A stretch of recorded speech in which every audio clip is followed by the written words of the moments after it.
I mentioned the other day the well-known writer Isaac Asimov.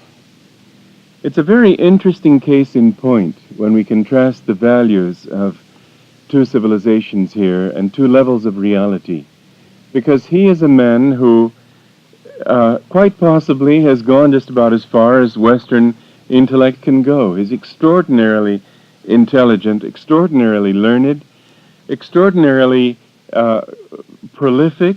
He's written over 260 books. He's amazingly energetic. He's interested. He takes care of his own correspondence beyond belief. I wrote him a letter years ago about something to do with my book, Crises in Modern Thought, and got a personal answer. My father wrote him and got a personal answer. He evidently writes his own letters. How any man can be so energetic and produce so much really staggers the imagination, so extremely intelligent.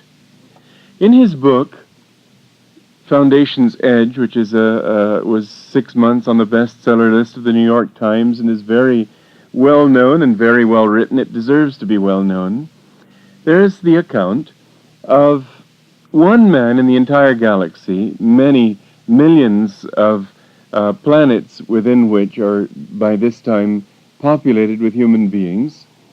There is one man who is capable, because he's wise enough, of making a right decision affecting the destiny of the entire galaxy. And throughout the book, this one man is constantly manifesting impatience, anger, dislike, all sorts of emotions that indicate a person who is totally out of control. And it just amazes one to contemplate that this is the height of wisdom that somebody of such intelligence can imagine. That, well, you may be smart enough to be able to understand all sorts of things, but what human being could possibly overcome all the normal human reactions of impatience, anger, nastiness, rivalry, desire for power, all the qualities that we look upon as human failings? How is it possible? It's because intelligence doesn't take you to wisdom. Wisdom is something very different from just being able to figure things out. In fact, there comes a level of human growth where you just get tired of thinking that you have to be responsible for figuring everything out. It's not that you become stupid.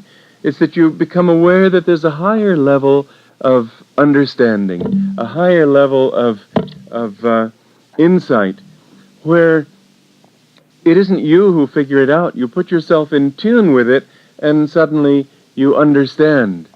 There are several things that are needed for this kind of understanding and insight. One is energy. Yes, this much Asimov certainly shows.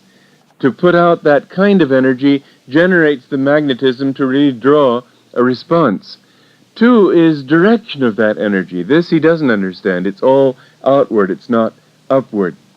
The direction of that energy up toward the spiritual eye. Third, the realization that you don't do it, you receive it. This has been the experience of great geniuses down through the ages, and many of them have made the statement themselves that they don't actually create, they receive. They put themselves in a state of mind where that inspiration automatically comes.